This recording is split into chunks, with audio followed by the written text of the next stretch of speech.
Tonight's episode, we're going to go through the schedule. The Knicks schedule has just been released, and it's interesting, man. It's going to be an interesting 82-game battle for the orange and blue, so we're going to talk about it on tonight's show. Special guests. Tonight's panel, we got my guy JD Sports Talk returning. JD, how you feeling, bro? Feeling good. Excited to talk Knicks schedule, some big dates, and excited for the show here with Puma. Yes, sir. And special guest making his KnicksFanTV debut, the owner, Art to Ink Tattoo Studio, Uptown Harlem World, and also one of the stars of Black Ink Crew on their 9th season on VH1. We got Paul Robinson, aka Puma. Puma, welcome to the show, man. Thanks What's for coming on, going on, bro. man? I appreciate y'all having me. You know what I mean? Die-hard Knicks fan here, so it's a pleasure to be on KnicksFanTV. Yeah, man. Yes, sir. Absolutely. So let's get into the schedule, fellas. So we're back to an 82-game schedule. 72 was last year's, back to 82. And one of the first things that stuck out to me, number one, was 22 nationally televised games for the Knicks. The league is showing the Knicks love. The orange and blue is back. Put some respect on our name. 22 nationally televised games and 7 on NBA TV. So 29 sorta. But you have the home opener on ESPN against the Celtics on the 20th. They're at Philadelphia. No, they got Philadelphia coming to the Garden. We go see Milwaukee, Bobby Portis and the defending champs, November 5th on ESPN. You got Knicks and Lakers at MSG on TNT, November 23rd. Knicks and Nets in Brooklyn, November 30th. That's another TNT game. Golden State, Chef Curry coming to town, maybe with Clay, December 14th on TNT. You got the Hawks game Christmas Day at Madison Square Garden, ESPN. Boston again on January 6th, TNT. You got Kristaps, Luka Doncic, Timmy Hardaway, and the Dallas Mavericks coming to MSG on ESPN January 12th. You got Zion and the Pelicans coming through January 20th on TNT. Knicks again playing the Milwaukee Bucks on national TV January 28th. You got John Moran and company coming through on February 2nd. That's another ESPN game. Lakers again February 5th in LA on ABC. Knicks and Nets at MSG on February the 16th. And then you got Miami coming through to the Garden February 25th. That's an ESPN game. A home and home against Philly. One on ABC, one on ESPN. That's on February 27th, March 2nd, respectively. And then you got Knicks going to see CP3 and company in Phoenix, March 4th on ESPN. March 6th, you got Knicks and Clippers on ESPN. And then you have Knicks and Nets again, ABC, ESPN on March 13th and April 6th. Knicks Hawks March 22nd. That's a TNT game at MSG. And yeah, man, it's going to be an interesting schedule. Couple other notes. As I said, the home opener is October 20th. You have the road opener, October 22nd at Orlando. So the home opener is October 20th versus Boston at MSG. Then the road opener, October 22nd at Orlando. Christmas Day against the Hawks at MSG. New Year's Eve, they go to OKC, go play the Thunder on New Year's Eve. You have the typical MLK Day game, which is January 17th versus the Charlotte Hornets. And so those are some of the key dates. Two of the biggest things for me, fellas, is the West Coast trips. Knicks have 2 brutal West Coast trips on this schedule, man, and that could be, once again, the West Coast trip to me is always the equalizer in the Knicks season, man. And the first one they have, which is interesting, let me just pull it up here. The first West Coast trip that they have is at LA. This is February 5th, I believe. At the Lakers, at Utah, at Denver, at Golden State, at Portland. That's February 5th at the Lakers, February 7th at Utah, February 8th at Denver, the 10th at Golden State, and then the 12th at Portland. And then they finish with a 7-game road trip, which is at Philly March 2nd, at Phoenix March 4th, at the Clippers March 6th, at Sacramento March 7th, at Dallas March 9th, at Memphis March 11th, and then in Brooklyn on the 13th. That's heavy, man. That's a 7-game road trip. 7-game road trip, man. JD, I'm going to start with you, bro. What were some of your thoughts on this schedule? Well, I'm excited. I'm excited about the schedule. From a national television standpoint, the Knicks are seventh highest national TV games, and hey, the Knicks. We talk about the Knicks being a national story. Well, they're gonna have an opportunity this season to have the national media talk about them because they'll see us 22 times and then 7 on NBA TV, and it's an exciting time for this franchise. When you look at also some of the other teams that have national TV games, for example, the Bulls, who had a free agent frenzy, but they only have 11.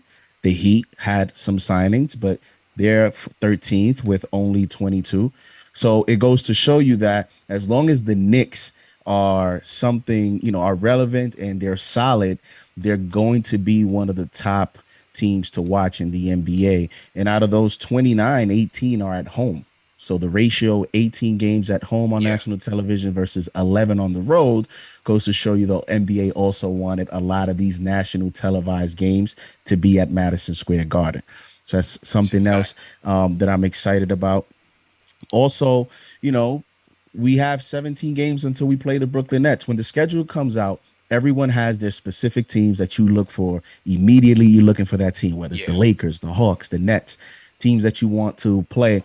I like that we're playing, the Lakers and, the Nets and some of these other high market teams after we play 10 to 15 games gives us an opportunity to get acclimated, to get some chemistry going so that when we do play some of these teams and these games are anticipated, we have some chemistry going and maybe we can put out a more positive result. And then the back-to-backs. We have about 10 games on the back-to-backs. And when you talk about Derrick Rose and you're talking about Kemba Walker, that's a positive because, there's not a lot of back-to-backs for Tom Thibodeau to manage. And lastly, to your point about that West Coast trip and, some of the tough points in the schedule, when I look at that road trip, I look at, that could be an opportunity for Tom Thibodeau to expand his rotation, especially when we go on these West Coast trips. Those are going to be moments where, you look at the McBrides and the Grimes and some of these other young players to hopefully help you get through those tough stretches. Because when you get to that point, on the West Coast, sometimes the coach looks to manage the minutes more and get contributions from other players on the team. So, and as far as it being tough, hey, this is what we wanted, right, CP? So let's get it. Play who you play, man. Puma, what was your thoughts when you saw the schedule, man? Well, one, I was excited to see all the televised games. You know what I'm saying? Like it's good. I can't wait. Now Charles Barkley has no choice but to talk about us on TV. And wait, we're gonna force his hand. You know what I'm saying? Make him talk about us. Facts. But it's good to see us being televised again. You know what I'm saying? Like that's one. Mm-hmm. Two, that West Coast, man, the West Coast trips, it's gonna be heavy, bro. Like that one where it's just it's the collective, you know what I'm saying, of the elite. So I want to see what we do, but to piggyback what he said, also to see the camaraderie with the team because we have a lot of new players, a lot of good rookies, and they need to gel. The West Coast trips they usually help bring the team together. You know what I mean? That's the main thing is to make sure we can, gel and flow together because we do got a lot of new signings. A lot of young rookies, and we got to make sure it all flows. You know what I mean? True. Like everybody's very confident, but we still got to make sure it flows right. True indeed. And so to everybody in the chat, once again, hit that thumbs up button for you boys. CP, JD, Puma in the building going through this Knicks schedule. And like you said, JD, I mean, look, you can't overlook any of these opponents, right? But just looking at the start of the schedule, home against Boston, then you have a back-to-back against Orlando. Obviously, Philly's going to be tough. Then you're in Chicago, at New Orleans, home against Toronto, at Indiana, at the Milwaukee Bucks, and then home against the Cavs. I mean, those first 10 games, I think we should be able to get off to a good start. I can't say it'll be 8-2, but I think We should be 500. we should be We should be 500 we at should. least. We should At the at least minimum at the 500. minimum. Exactly. At At the the minimum. minimum So 500. at least we have a chance to start shoot out the gates fairly well. But again, I think those West Coast trips are going to always be dangerous for us, especially the one late in March where it's a 7-game road trip because that includes at Philadelphia as well. And we still don't know with what Philly, so we let's not be too confident about Philly because we don't know. Nobody knows what's going to happen. You know what I'm saying? We really don't know. We don't know I'm if Ben counting is going to be there, if they're going to trade him. I feel like Simmons will start there at the very least. You know what I'm saying? Yeah. And with Simmons and a healthy Embiid, at the regular season, they're going to be a tough team. Right. We at least know that.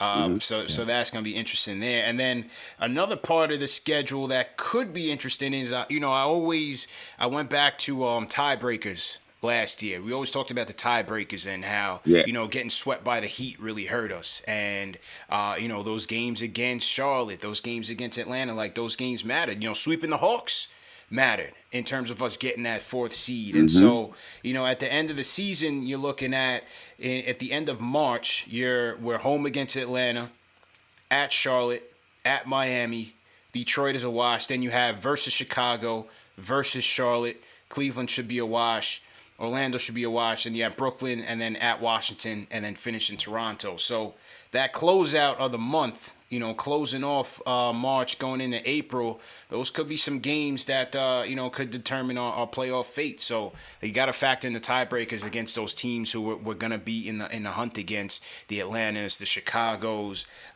Charlotte. I think Charlotte has improved as well. So I think that's going to be interesting. Yeah. Yeah, and like you mentioned, as you broke down the different parts of the schedule and how we should be looking at it, Jonathan Macri, shout out to Jonathan Macri, had mentioned, I saw that he mentioned that out of the first 19, 11 are at home, and 12 of the first 17 are against non-playoff teams.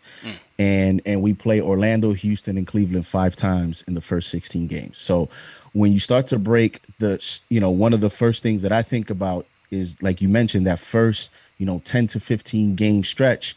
When you look at some of these teams and then you look ahead into the West Coast trip and, the other difficult parts, I'm sorry, CP, but, there's a little bit of expectations with me, at least, for us to get off to a good start. Like, we have to take advantage of, that stretch to be able to create some early separation so that when we get to these tough stretches of the schedule, we have enough wiggle room to where if we can go, we go on a 2 or 3 game losing streak, it doesn't hurt us as much in the standings. So me personally, 2 things I always look at when the schedule comes out as a whole is the first 10 to 15 games and the last 10 to 15 games, because as you want to get off to a good start. And then if you're in the hunt, you want to finish strong, and you're looking at, possibly what teams you're playing to finish the season. So to me, when you set 8-2, hey, if we go 500, to me, I don't know if that's what I expect. At least a few games over 500 is what I would like to start the season. Yeah. True indeed, man. Let me get the phones up and running. I didn't get to the phones as yet, so hang tight 1 second. Salute to everybody in the chat. Once again, hit that thumbs up button for you boys. Let me just get the phone started up so that people can call in. 657-383-1509 is the number. Also, join us on the KnicksFanTV Discord to get your thoughts on the schedule. 2 seconds here.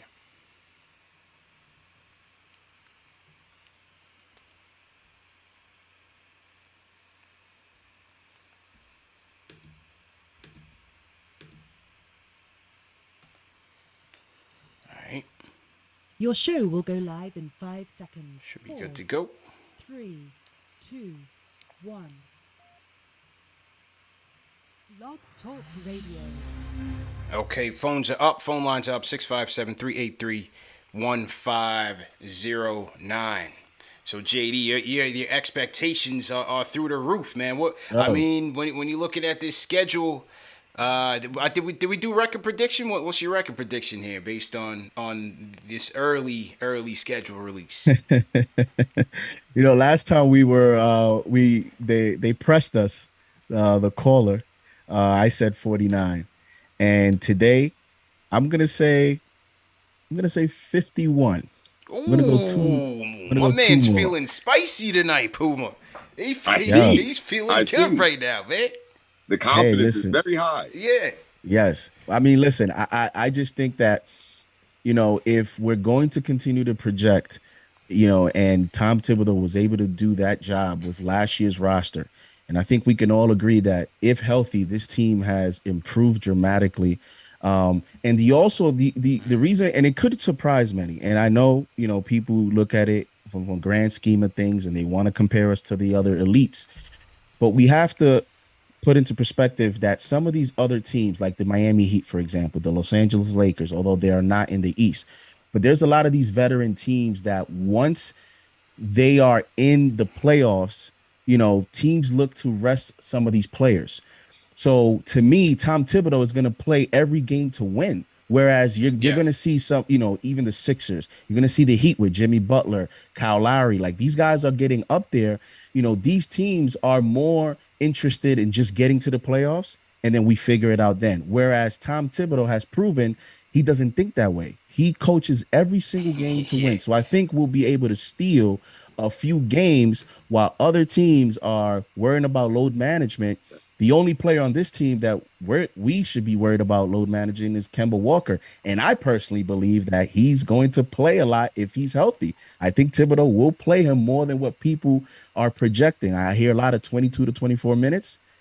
I think he's going to get close to 28 to 30 if he's healthy. So that's how I'm looking at it. I'm putting a little perspective to it. And again, you got a strong draft, so we think. Let's see what happened in preseason, and Julius Randle. Another year into this system, and I mean, we keep talking about nobody wants to trade RJ. Everybody loves RJ, and I'm looking at it like this is year 3. Let's go, RJ. Lead us to more wins. So I'm looking at everything, and I'm looking at a step up from that, and to me, that's going to lead to 50 to 51 wins. Puma, how you feeling, man? What's your record I'm not gonna prediction? lie, I was leaning more towards like 45, 48. Okay. But what he just said, I sold you, Puma. you sold me for the 50 because yo, man, those Tibbs moments, you know what I'm saying? The defense in them fourth quarters where, teams are just like, let's rest Yeah. and Yeah. chill. And then next thing you know, we catch that little, those sneaky wins. Yeah. So maybe a 50 can come, but I just want to see what we do once it comes to seeding because the East Coast has definitely got a little bit tougher this year, Yeah. So I It's want gonna be to a see lot of parity, man. I don't even want to say record. I want to see where we're seated at. You know what I'm saying? Like that's where I want to see. Are we going to be 4th again? Can we go between 4th and 5? Can we go to 3? Are we that good? 3? Can we hit that? I would like to see us hit 3. See if 3 is attainable. I think that all depends on Philly, right? Because Yeah. Milwaukee will be there. If we count everybody's being healthy, we know the Nets will be at the top. We know Milwaukee will be in the mix. I would have to think that Atlanta will be there. Hang on, let me plug my charger in before this whole thing goes south. Give me 1 second here. Got to figure Atlanta will be there, and Okay. And the Bulls. I got to figure Miami will be there, ahead of Chicago. I just think Miami's a lot deeper. I don't like the Bulls' depth. I don't think they have much bench depth, but their starting 5 is pretty decent. And then there's some sneaky points even in the beginning of this schedule. You have November 23rd versus the Lakers versus Phoenix at Atlanta at Brooklyn. That's a 4-game sketch. That's a 4-game stretch right there. That's tough. And that could go either way. That can go either way. That could go 2-2, 0-4, or maybe 4-0. Either way. I would love to see it, man. I would definitely love to see it. I'll go. Last year I sold them short, and I went 26 wins in a 72 optimistic game CP. I'll go optimistic this year, even though, when it comes to the Knicks and the Giants, when you go into the season with no expectations, it turns out better than you thought. But I'll go for the sake of no tomatoes in the chat, JD. You know what I'm saying? We don't want the tomatoes in the chat tonight. Nope. Yeah, I'll go with. I think I said 47 last show. 46, 47. I'll go with a Hmm. 5-game improvement over an 82 game season. I'll go. Yeah, I'll go 47. Okay. I'll go 47. I was leaning towards that Yeah. 48, but I got sold. He sold me for the 50. I got sold on the Right. 50, man. I got And sold. if is there any chance, and it goes on with my expectations, if there's any chance for my prediction to come true, it has to be a big part of that has to be the start of the season. Yeah. That's a soft part of their schedule. They have to get off strong. Potentially, like you mentioned, go 7-3 or 8-2 for the first 10 and create that separation. And I just think that, when you look at some of the other teams that they're going against, as Puma mentioned, I'm looking at what's going to happen with the Sixers with Ben Simmons. I just believe that when the reports have come out that, he is not answering phone calls and he wants out, like everybody know he wants out, and they still haven't made a deal. It just could be that either Maury, who you and I know is very savvy, is waiting for a Dame Lillard type move, or they're just not going to be able to get the value for him that they expect. And so that is going to be a big reason for the Knicks, because I just think, and knock on wood, I wouldn't want Embiid to get hurt, but he is injury prone. And if he gets hurt, that's an opportunity for the Knicks. You look at that Miami Heat team, they're a little older. So injuries, a lot of these things will play into effect. And I just think that the Knicks, with this draft and the depth and just the coach, the way that he coaches every single game. How many times did we had these debates last year about, the way that he managed minutes? Yeah. And maybe now he's going to rest Rose, and maybe now he's going to go to Kevin Knox to give this guy a break. And he never did. He stuck consistent. He sticks to his rotations. And CP, why would he change this year? No, he has it's not gonna more change. expectations this year. If anything, he could have handled that last year. Yeah. But this year, with the new additions, he has more expectations. So I just think he's going to ramp it up, and he's going to definitely play every game to win. So Yeah, 100%. I agree with you 100%, man. He's locked I have a in. random bro. prediction. Yeah, bro. I have a random prediction. I think that Philly will trade Ben Simmons. I think that Andre Drummond signing wasn't for him to play on Philly. I think they're going to package him and Andre Drummond up somewhere. I would not be surprised if it's Sacramento for DeAndre Fox. For De'Aaron Fox. De'Aaron Fox. Okay. De'Aaron Fox. Yeah, I would not be surprised. Like, it wouldn't surprise me. Like, I feel like Fox wants out. Yeah. Like, I don't think that Fox wants to be there either. And I think everybody's so focused on Dame that they're forgetting about Fox. True. No, you're right. Halliburton is there. All these people are there. They have so many point guards in Sacramento. There's no reason for Fox to be there. And they just drafted Mitchell, and that's why I was kind of confused. And he had a great summer league. He had a great summer league. Had a great summer league. So, yeah, I think Sacramento is going to be in play. I think the Dame thing will certainly be in play, because I feel like that's the only logical star-for-star trade where Dame can still compete. It's got to be Ben. It's got to be Ben Simmons and Andre Drummond, because Ben Simmons for Dame is not equal. Yeah. Well, no, I mean just like as a framework for the package. Yeah. You know what I'm saying? As a framework, because I just feel like of all the teams that would be in contention, Golden State already said they're not going to blow it up for Dame to bring him home. Yeah. So I just feel like Philly is a realistic option, but they did say Sacramento was an option as well. And I really want to see what Klay Thompson comes back as. That's like that's one of the big, besides the Knicks. I really want to see what Klay Thompson comes back as. Yeah, that's like one of my things for this league, like this season. I want to see what happens with Klay Thompson. One of my favorite non-Knicks is Klay. Yeah. Dame is number one. Like, if he comes back to that 38 in one quarter, Klay, I think the NBA got a problem. Yeah, Klay's my guy, man, 100%. So I think they're saying he could. They're looking to bring him back by Christmas. So we'll see how that goes down. So to everybody in the chat, once again, hit that thumbs up button for you boys. CP, JD Sports Talk in here, and Puma in the building. Black Ink crew of VH1 season 9 going strong. So everybody hit that thumbs up button, hit that like button, hit that subscribe button. We are in here heavy. All right, let's go to the phone, see what the people got to say tonight. Let's go to D from North Carolina. D, how you feeling? Doing good. What's good, CP? What's good, JD? Good. How you feeling, bro? Doing good. I feel like with our record, I think we have, like you said, with the injuries, it's gonna that comes into play. But I also feel another thing that's gonna come into play for our benefit is all the teams that have new coaches. So, that's they're gonna have to learn the coaches, and that might affect the games that we were able to pick up because of that. So, you have Indiana, you got Orlando, you got Boston. They all have new coaches in the East. So that'll help us.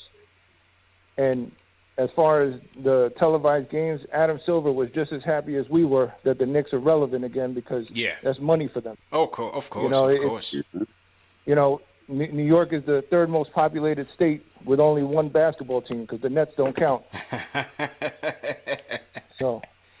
Yeah, no, I hear you, man. Appreciate the call, D, and be safe out there. I think all of the Knicks-Nets games are national TV. I believe all the Knicks-Nets games are national TV. You got both Knicks and Lakers games on national TV, so we back, man. You see that energy in Madison Square Garden, man, like, it's nothing like MSG. Nothing like it, bro. Nothing like it, man. You can't beat it. Yeah, absolutely. Puma, did you make it to the Hawks series? Game 1 or 2? I went to every game, even in Atlanta, except game 4. That's the only one I didn't go. I went to 3 and 4. I didn't go to 5. By the time I got to 5, I went to 5. I was burnt. I was burnt, bro. I couldn't get there. No, I didn't go to game 3 in Atlanta. I went to game 4 in Atlanta and then game 5. Yeah, then I got hurt. One CP knew that was a rough night in New York City, man. Shout out to Lee, the cops making sure we were all right. Yeah. It was a bad night out there. Oh, you know what I'm saying? It was pandemonium, man. It was pandemonium, bro. One CP knew who was the better team. He was like, yeah, that's it. Yeah, yo. But you know what was really cool is when I went to Atlanta to see how many Knicks fans were in Atlanta. Yeah, I felt like I saw more Knicks fans than I saw Hawk fans legit out there, bro. There was like really a lot of Knicks fans in Atlanta. It was really cool. Yo, 100%, man. 100%. We were out there heavy, man. And it was just I couldn't get into your party. The line was so stupid. Yo, it was thick. The line for your party was crazy. I had it jumping in the A, man. Yeah, you had it jumping. I'm not gonna even lie. The line was retarded. It was going around the block. It was crazy. Yo, it was crazy, man. It was crazy. Wow. So we'll have to do. I saw it. Yeah, we're gonna have to do another road trip, man. Right now, I got my eyes on Miami, March 25th. That's a Friday. So that's what I'm looking at, Puma. We might have to go out there and holler at your boy, boy. You know, I'm always down. Yeah, I'm down for the get down. Yeah, we're gonna have to go out there and turn up, JD, man. We'll turn it into a weekend. Do a little CP Palooza. Hopefully, we kick it off with a win on the Friday, and then turn up in 305. And turn it up. Yeah, let's do it. I'm down for that. Yes. So we'll definitely look into a couple road games for sure. Another thing I wanted to point out about the national TV game is, a lot of the theme last year was about the culture. And on the national media scale, a lot of people were talking about, are the Knicks now a destination for other stars, whether it's a disgruntled star or a player that's going to be up in a few years, like a Zion or whoever you want to mention. And them being in a national stage as many times as they're going to be, next season, this is also an opportunity for the organization to get some wins on national TV, to perform well, to have another good season and build on this season and become, and actually stamp that, where now we're on national TV and now there's no disputing anything. We have something good going, and it's not going to be no more Knicks for clicks. It's actually going to be a situation now where we have leverage and we decide what player we want to pursue instead of begging or praying for certain players to become available. So that's another opportunity for this organization, this front office, and this staff to build on this season and continue to show the world that this is something that's, in the upscale. It's real deal, man. Big shout out to Leon Rose, man. He's Yes, been sir. working, baby. World Wide West, Leon Rose. Yes, I sir. appreciate y'all, man. Absolutely, They've been doing man. it, baby. They've been doing it. Another thing, real quick for the people in the chat before I forget. We got 15 minutes left before the RJ 40K giveaway list is closed. So just want to remind people, we are giving away, and Puma, if you want to sign up too, man, go ahead and sign up. We are giving away an autographed RJ Barrett basketball, signed, authentic, and we got the authentication certificate. This is authentic, real deal. No Fulton Street knockoff. No Jamaica Avenue foolery. This is a real deal. This is celebrating 40,000 subscribers on YouTube, and the list is closing at 9 p.m. people. So go to KnicksFanTV.com and sign up. And because we're gonna announce the winner at about 9:10 p.m. Eastern time. All right, we're gonna announce the winner of the autographed RJ Barrett basketball at about 9:10. So make sure you guys sign up if you haven't already. All right, we got HP Carlos in the chat all the way from Portugal. Puma is hailing up Black Ink in the chat. So salute to my guy HP Carlos. He's been here every show, no matter what time. Carlos. Yeah, what up, salute Carlos? to HP Carlos. Also, my guy Lloyd Barker Rock Jr. checking in from the West Coast. He says 52 wins. He said the Knicks are a much improved team from last season. Stop selling us short. Stop believing the ESPN hype. The Knicks are back. Right. So Lloyd's going 52. Okay, all right. I don't know. I don't know, Lloyd. It's not the Kellerman in me, man. Trust me, man. I said 47. I said 46, 47. So I mean, I'm thinking about like this. This is like my whole thought process of what I've thought about it, right? Kemba Walker, Peyton. Kemba's a little bit, as long as he plays defense. Reggie Bullock, Evan Fournier. Fournier's a much better player. Yeah. So we've improved our roster. We definitely drafted great. We should get at least 50. It's 82 games. We should hit 50. We should. I think you see the expectations? Expectations, baby. Expectations through the roof right now, man. I'm telling you, you make that 4 seed is real. IQ in Summer League, man. Come on.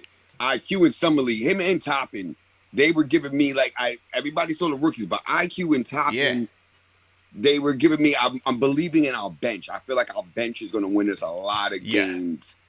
Yeah, I'm feeling good. 50. Yeah, I'm going with the 50. I'm with you 100%, bro. I think the bench was our strength last year. I thought it was one of the best benches in the league, especially once Rose got there. And now you're having a second year with Rose, IQ, Burks. I love that 3-headed guard monster. Now you factor in OB year 2. And then you're going to go, hopefully you have a healthy Mitch that gives you Noel for rim protection, or you put Taj in for extra offense. I like it, man. I like the Sims kid. Sims kid. He's high flying. I like Sims too, but Sims is gonna be on a two-way. So I think the big man rotation is kind of locked up right now, where I only see Sims really getting in, during injury. Someone that gets COVID or somebody goes down, because I think Taj is gonna be your third string backup. Noel will be second, and then hopefully Mitch year 4 has something to say, man. Mitch already put it out there on Twitter. He's trying to get Defensive Player of the Year. So, expectations, as you said, JD, I'm hoping for a big year from the Block Nest Monster, man, because we need him. Definitely need him. Yeah. You see a lot of his campaigning already on Twitter. He's had more than a few tweets alluding, the first one was when he was giving credit to the coaching staff working with him. And then the follow-up was about, aiming for Defensive Player of the Year. He also had another tweet a day or two ago. There was a thread about that was the tweet, and there was another one. So, he's more active now. I think he realizes what that indicates to me is that he's realizing that this is it. This is a big moment for him. It's a contract year for him personally, but also for the team. He's here. He understands that the Knicks fans it's a very knowledgeable fan base. And putting aside his contract year, just evaluating him individually, he needs to step it up for Knicks fans this season because there's been a lot of ups and downs. Put a little weight on. He's a lot stronger. So I'm excited to see him, as he is a lot stronger, I'm excited to see some of these one-on-one matchups with Joel Embiid, with a Turner or Sabonis with the Pacers. Some of these other elite big men. He's going to get that assignment. So I'm excited to see how he responds to that. And when you looked at the contract that Robert Williams from the Boston Celtics got, $54 million, I'm sure he was smiling. And we'll see what happens. But at the end of the day, if he plays well, we'll see what happens. And I'm looking forward to him making the Knicks think about re-signing him. Make it a tough decision. It's a good problem to have. I'm glad that we signed Noel back too, because Noel definitely put in work when he was down, while Mitchell Robinson was down. Noel, he came through for us many, many times. I can definitely give him that. Yeah, Noel definitely held it down for us. And then once the official contract numbers came out, I thought they were all good. When it was first announced, I was like, man, Noel kind of overpaid. But when you figure that they have full team options on the third year of everybody's deal, they have a full team option on the fourth year of Fournier's deal. And Kemba, they didn't do it. The Kemba, they just gave him 2 years straight, but it's still a cheap enough deal. I just felt like overall their approach to free agency was, okay, run it back, have stability, have continuity, but also don't handcuff ourselves as it pertains to making future moves. They still kept it flexible, and they still kept it competitive. And so I like what they did there in the offseason for sure. Sure. We did good. We did good. Yep. Salute to everybody in the chat. Once again, hit that thumbs up button for you boys. I want to shout out Weasel the Misfit for the super chat. He says, CP, keep Phoenix on your radar for the road games. Knicks out here in March, my B-Day weekend. Shout out my guy Weasel. Yeah, I heard. I know Puma. I don't know if you partied out in Phoenix or you've been out in Phoenix before. I just did. Actually, recently it was hotter than a mall, but I had a good time. It was hot. Oh, baby, it was hot out there. Though. I could imagine, man. Valley of the Sun. But yeah, I heard Phoenix turns up. I don't know if it's Scottsdale or whatever the case may be. Yeah, Scottsdale. That's where it's at. Scottsdale. I went there. Yes. Yeah. Turn up. Okay. All right. So Weasel will we might have to make that happen. My guy Eric Booker says home opener October 20th, week of my birthday. Let's go. And he says 51-31. So Eric Booker is on the 51 train. He says 51-31 and a top 4 seed finish in the East. All right, so shout out my guy Eric Booker, man. Shout out my guy Eric Booker. All right, let's go back to the phones. We go. Angel from Philly. Angel, how you feeling, bro? Yo, what's good? CP, how you JD, feeling, Puma, what's good, fellas? What's good, bro?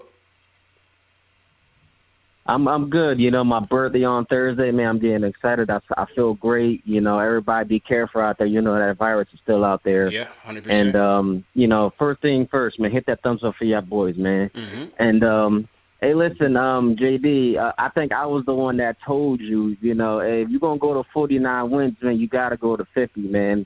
And I think you were the guy. You were the one. To get over 50 wins. Yep. But credit to you, hey, bro. listen, guys. When you look at this team, the reason why I say we're gonna get 50 wins is because of this, right?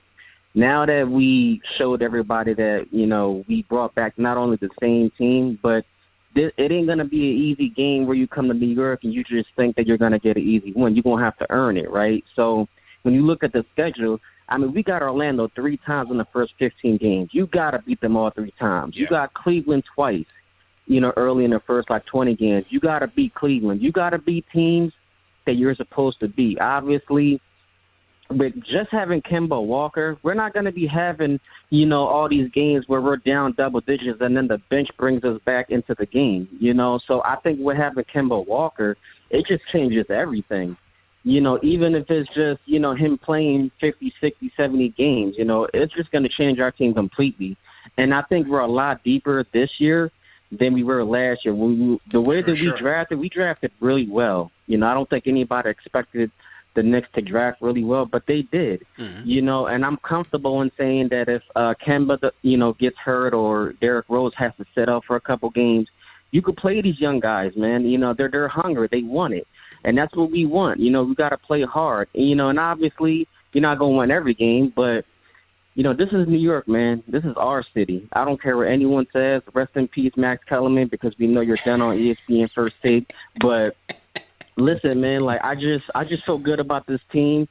And, obviously, It's just one day at a time. I think Obi's going to be great also. Yeah. And, you just, with the team that we have, bro, I just, I don't see us winning no less than 47 games, but I just think we're getting 50 because we were way better last year. Because even if you look at Chicago or Charlotte, we're better than these teams. They might have the better point guards, but we're better than these teams overall. And a lot of these teams that got, had a big free agency, they haven't had a full season to play together yet. But we have that continuity, and who plays defense like the Knicks? Nobody. That's just how I feel. But, as always, fellas, thanks for taking my call, guys. I appreciate it. And CP, man, big shout out to you for getting Evan Fournier, on the show as well. So definitely gotta give you some love. And y'all have a good night, y'all. Peace. You too, man. Peace, Angel. Happy Peace, birthday, peace. too. Yeah, happy birthday in advance, man. Shout out to Angel, everybody in the chat. Hail up Angel for his birthday. Calls in here every day. Big time fan of the show, Puma. Never misses a show. Word. So shout out to Angel for sure, man. Yeah, he had some good points, too, man. Yeah. I felt them. Yeah. Word. Absolutely. Marky B in the chat. Yes, this is live. We are live. What's going on? So to everybody in the chat, once again, hit that thumbs up button for your boys. CPJD Puma here in the building, talking about this Knicks schedule. Couple other random notes, news and notes. A couple other signings to the roster that the Knicks made official. They signed Amir Sims off the Summer League team. So Amir Sims will he gets a Exhibit 10 contract. And what the Exhibit 10 contract essentially means is that if he doesn't make the team out of training camp, it basically guarantees him a spot on the G League team, and he'll make a league minimum. I forgot what that number was, but I think ultimately his final destination will be with Westchester. They also signed MJ Walker, JD, who played a little bit in Summer League, played more than Sims and played fairly well, especially on the defensive end. MJ Walker out of Florida State, he'll get a deal, and I believe it'll be the similar Exhibit 10, and he'll end up in Westchester as well. And then Dwayne Bacon's contract was announced. Dwayne Bacon's is a non-guaranteed contract, so we were wondering what the case was going to be with him, whether it was going to be guaranteed and that they were going to make additional roster moves. But Bacon's contract is non-guaranteed, so it's a training camp invite basically, and we'll see where it goes. So I think he'll be on a long stretch, on a long haul to make the team, to the point where they'll have to, forced to make any cuts. But ultimately, probably another Kid Gilchrist type thing where you signed him and people thought one thing because of the Kentucky thing, and then it was just an invite.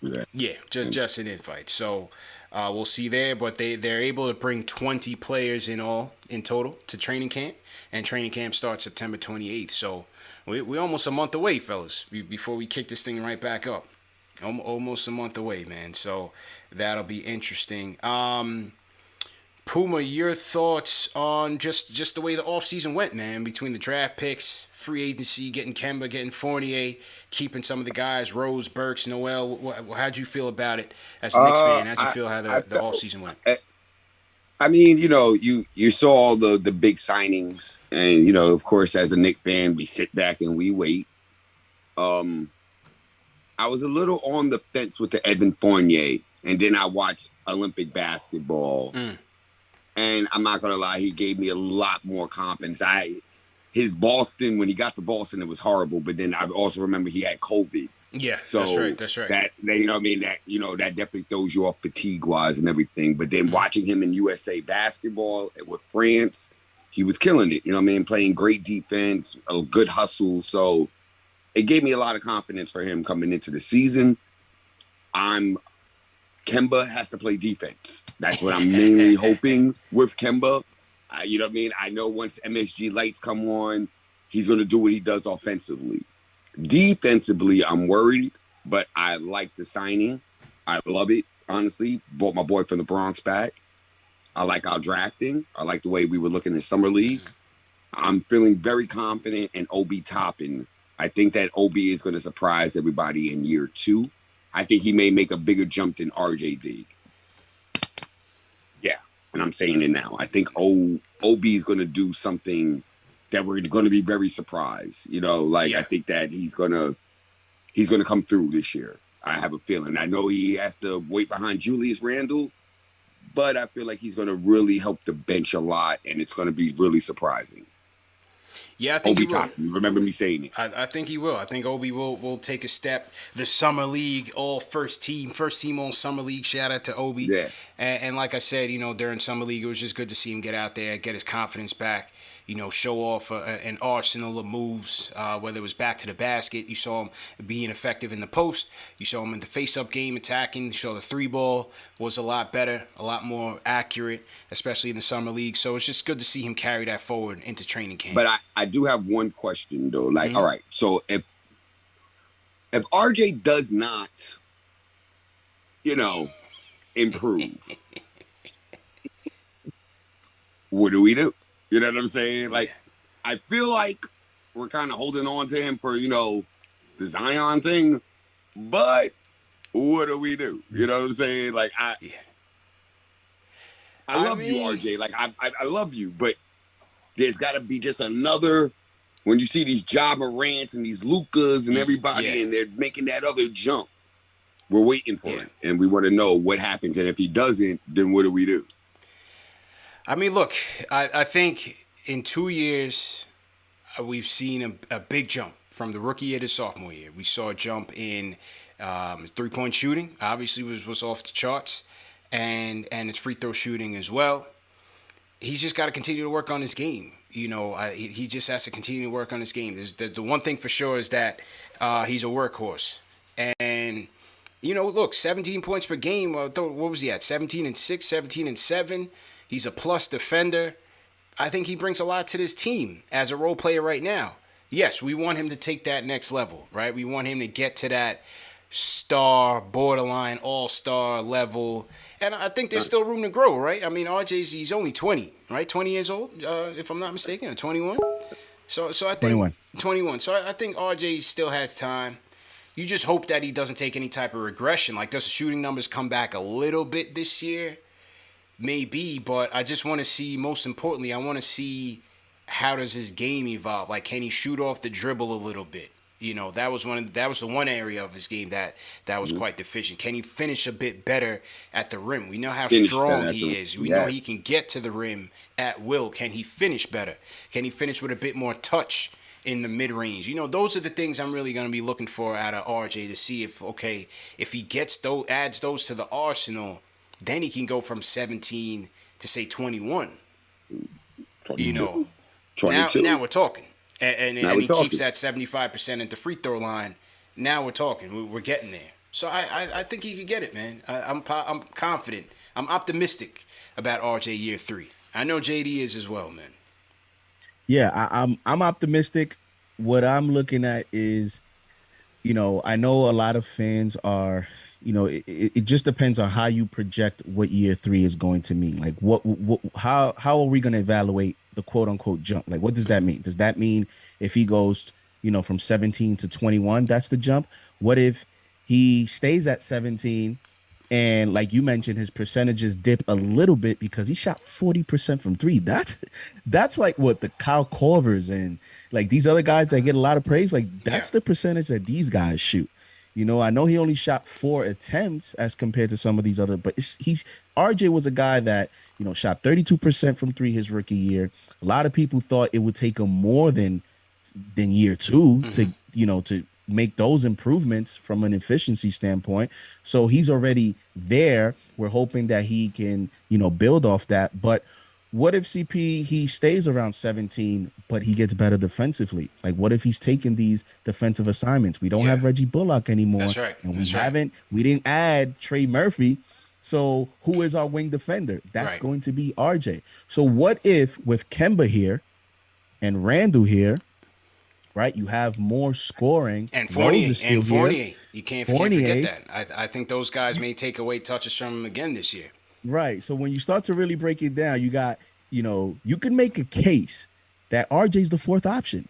Yeah. Because you're going to go Randall, Kemba, Fournier is going to shoot them threes. He's going to shoot and handle. Yeah. And then once Tibbs goes to the bench, quickly got the green light. Yeah. And then Rose. Right. Rose is going to be aggressive. So to me, the way that I'm projecting his jump is defensively, is him maintaining his shooting efficiency, and also him showing that he can finish games. He had a great season last year, but you remember, CP, there were moments in the season where Thibodeau didn't go to him in the fourth. He didn't and trust you the were on shooting. your post-game show, Yeah. we were wondering what was going on. So if he can do that, if he can prove that he can finish games, he can elevate defensively, and he can continue to hit the open shot, to me, that's a great season. Yes, I want him to be a superstar and I want him to be all that, but I'm just also looking at the other options that the team has right now. And I don't know that he's going to jump a Kemba and be the number 2 option on this team. If Kemba's healthy, Kemba is He's more going to dominate. of a He's going to dominate the ball. He's going to dominate the ball. Kemba, this is his homecoming. Yeah, so 100%. Kemba, and here the last point I want to make is, again, with the national televised schedule, the Knicks have an opportunity here to potentially get 2 All-Stars in the All-Star game, because we're going to be on national TV more. So let's say a Kemba or, even RJ, if he elevates, or a Fournier, like there's going to be an opportunity for someone in addition to Randall, if we're winning and if we're playing well on the national on these national TV games, for another Knick to potentially make the All-Star. I mean, hey, if I'm projecting 50 wins, that means that somebody else after Randall will be playing at an All-Star level. Yeah. So, yeah, I'm tempering a little bit of expectation. I'm just putting perspective in what that quote-unquote jump means. And for me, that's what it means. True indeed. So to everybody in the chat, once again, hit that thumbs up button for you boys. Climbing up to 1,000 in the chat. CP, JD, the Sports Talk in here, and Puma in here. Black Ink Crew, salute. If you guys are new in the chat, type in hashtag new in the chat, and we'll shout you guys out. Just wrapping on the season schedule, and yeah, man, just getting it in. Let's go to the West Coast here for my guy Abdul in the building. Abdul, how you feeling, man? Yo, feeling good, my brother. Hope you guys can hear me, man. First and foremost, major shout out to every single last one of you guys. Go ahead and hit that thumbs up for the squad. I do have a few points, man. I had to sneak into the office. The kids outside wanted me to play kickball, but I'm listening to KnicksFanTV. That's first and foremost. So first couple of points I have, man. I'm fired up, man. Super excited to have Kemba back, right? So we already know what Kemba is. I'm just excited for him just to step into that guarding role and really just be the guard that he's always been throughout the season. I think that's going to be a big step for us moving forward. We know his defense is not going to be 100% top-notch, but we have to be grateful that we have more excitement coming into the guarding, right? So that's one. Me, for RJ, I'm excited to see his jump, right, just coming off the board scoring. I want to see him do more of that this season, right, because now we have an additional guards who can deliver the ball to him. But let's just see where he's going to be as far as moving around the court, right, finishing that jump shot, right, continuing on that three-point shot that he had. When it comes to Obi, just playing with the confidence that he had in the summer league, but then also coming off of the playoffs last season, right? He's only going to probably get so much minutes, but I definitely would love to see his defense improve a little bit more. I think Tibbs will trust in him a little bit more if that defense can get together. Quickly, just being efficient, right? We know what it is, coming off the bench, just have smart shot selections. We talked about that pull-up jump shot and not always reverting back to the pull-up, right, that little floater. If he can get that jump shot like majority of the guards in the league, that will take his game to another level, but then also have more of an offensive threat when passing it to other people on the team. Mitch, I'm excited for Mitch. Been watching him on Twitter. And he's putting on weight, which is tremendous, right? But that weight's not going to mean nothing if you're not healthy for us. Yeah. So that's going to be a big factor for us, Mitch being healthy, right? That's going to be a lot of trouble. Our defense, we're just going to have to continue to improve on that. And then last one, CP, I've been looking for it, but any word on Quentin Grimes? Like, did he get signed? Did we give him a contract? Or how does that work? Like, any word on him? I haven't seen anything official on Grimes. I know McBride signed his deal, but Grimes should be fine. He should be signed up and ready to go before camp starts. There's normally not an issue with the first round picks, so that should be that should be locked away fairly soon. Okay, cool. Yeah, because I was worried about it. I was looking around like I know he kind of picked it up towards the end. Yeah. So I'm a huge fan of him, man. Me too. You can tell what he's going to be for us, and but I'm guessing. The more they wait, the more he gets to prove that he's going to earn that. But, yeah, man, I appreciate you guys once again, man, always holding it down for us on the West Coast, just being able to have this family, right, that we have online. And I heard somebody say something about the Phoenix game, so I already circled a few games. I'm here in California, so Phoenix is a little bit closer. So I'll be out there representing. I'll have my Knicks fan TV hat on going hard. Let's go. Let's You go. guys appreciate it. Abdul, appreciate you, man. Checking in from San Diego. Appreciate that. Yeah, Puma, what'd you think about McBride and Grimes, man? Did you get a chance to catch Summer League? Yeah, of course. I was on it. Let's go. McBride, man. McBride surprised me, man. Even like I wasn't expecting that much of like that energy. You know what I mean? The bunnies. He got some hops too. Yeah, he got some bunnies on him. You know what I'm saying? Like I was surprised. And then Grimes shooting. Grimes is a sharpshooter, real low key. You know what I mean? We got somebody that got that shot, man. He was definitely coming off with them threes in the summer league. So I like it, man. I like what we got, man. I feel really confident about what we're doing, man. Like I said, Leon Rose, Worldwide West, shout them out, man. We got to give them much more love than we have been. Because they have, man, I've been through some horrible Knick drafts, man. Yeah, horrible. That's a fact. The PTSD is real, right? Good. The PTSD is real, man. Oh, so real. So real. You know what I'm saying? So it's good. It feels good, man. Yeah, you know, the thing with them, and even though it's just only summer league, the kids just seem like they're just very cerebral, you know, just very much in tune with what's going on, the speed of the game, just playing very much within themselves, not trying to force things, not trying to create highlight reels, just, you know, playing within their game, the game that they know how, and playing to their strengths. And you know, again, it starts with defense. Both of them tenacious defenders, at least from what they showed. Especially McBride. Especially McBride. McBride was playing that defense, boy. Especially McBride. McBride. I really like McBride. Yeah, absolutely. And then with Grimes, man, the 3-point shooting he just went crazy last 3 games. He just went absolutely bananas with the 3-point shooting, and so you know, that was very encouraging. And then McBride started flashing the 3-ball quite heavily last couple of games as well. So it's very encouraged, man. Very encouraged by our rookies and IQ's leadership also, man. Yeah. Like, you know, like IQ was the leader of that summer league team. You know what I'm saying? And you've seen it, and he held on to it. And then also seeing Tibbs and IQ's relationship after the game. Right. Each game you saw Tibbs run up on first IQ thing. Just talk. First thing, and just talk his head off. You know what I'm saying? I was like, yeah, IQ is going to be special, man. It's going to be good. Yeah, absolutely, man. Looking forward to seeing those Preseason's going to be fun, CP. It's going to be fun because the depth of this team, you know, every preseason game is going to be something to look forward to. And one of the things about these 2 young players is that, you know, they connect with the coach, you know, in terms of what their strengths are. Gritty, defenders, energy, intelligent, high IQ players. And when you look at a coach like Tom Thibodeau, as you know, we all know in a long 82-game season, there's going to be moments where, you know, whether it's a back-to-back or whether it's that West Coast trip that we talked about, whether it's an injury, you know, Tibbs is going to look down the bench. He's going to see 2 rookies that he is not going to be afraid to throw out there. Whereas last season, he's looking down the bench and he's looking at Kevin Knox. He didn't have trust in him. He's looking at Frank. He didn't have trust in him. You know, and these guys are rookies, and I think he will grow to have more trust in them. Now, these rookies do have to now build on this summer league and duplicate that in the preseason because this is a phases thing. You know, it's a football term where you talk about mini camp, training camp, preseason. We got summer league. Now we have, you know, training camp and preseason. They're going to have to duplicate this, and if they do, then that's going to validate their summer, and they're going to make some noise for minutes.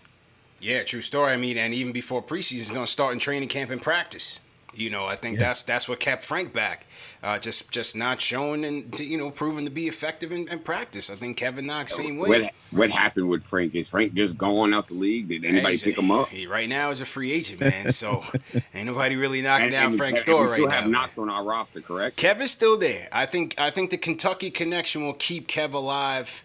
Will he get playing time? I think it'll only be injury, unfortunately. I don't see Kev's game taking a jump where Tibbs is like, all right, I'm going to play him over. Like, he kept having flashes. Like, he would have flashes. Always. And then disappear. Yeah. Disappear. Kev's my guy, man. I refuse to give up on him, I want to see Kev win, but... Yeah. I want to see Kev win, but I don't think it's gonna be here. But you never know. It could be a similar situation with Frank, where there's no market for him, and then they end up having him going to unrestricted free agency and bringing him back. So you just never know. You never know. Let's shout out some people in the chat. Shout out my guy Johnny Wynn. He's team #new Johnny Wynn. What's going on? Who else we got in here? Thomas Jenkins Jr., Alan C., team #new. Welcome to the show. We got CPJD and Puma in the building talking Knicks schedule and just overall offseason and expectations. Hit that thumbs up button for you boys. Hit that subscribe button. We're going to announce the RJ winner shortly. Let's take another call. Let's go down to San Antonio. Let's go to the Alamo. Chris, what's going on? Hey, how you doing? What's good, Chris? How you been, bro? Man, I'm hanging out. I'm excited for the season. Yeah. You guys are talking about 50 wins, and I'm right there with you. Like, I guess there's only up to go, so we can't look down anymore.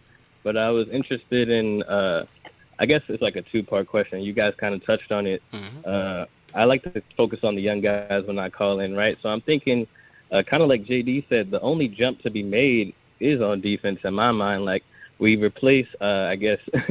We replaced Peyton, and we replaced, Austin Rivers, really. We replaced Dennis Smith. We replaced a lot of guys who we didn't need, obviously, and we replaced them with a lot more talent. But I guess possibly we fell off a little bit in our defense, besides the fact we have a defensive coach and we have those bigs. But I'm wondering, outside of Randall, who I think is like extremely underrated on defense on the perimeter and in the post, and the other bigs that we have, who's the perimeter guy that we're going to now? Because JD mentioned RJ, and I think that has to be true. But yeah, right. But it has to be RJ, and then so I'm thinking that for Obi not to get 40 minutes, Randall not to get 44 minutes a game, Obi has to step up a lot on defense as well, right? So I'm wondering between, I guess I see how the draft panned out now, where they picked Grimes and McBride, because those guys are gonna provide constant defensive energy and practices and stuff to make sure that our guards can't slack off on defense at all or offense. So I'm also wondering, between those young guys, McBride, Grimes, Obi, and RJ, who you think is going to make the biggest defensive leap? You said RJ, but outside of them, we have Kevin Knox, who you guys also just mentioned. Yeah. And if he's not going to get on the court for defense, like I guess he said he has some flashes.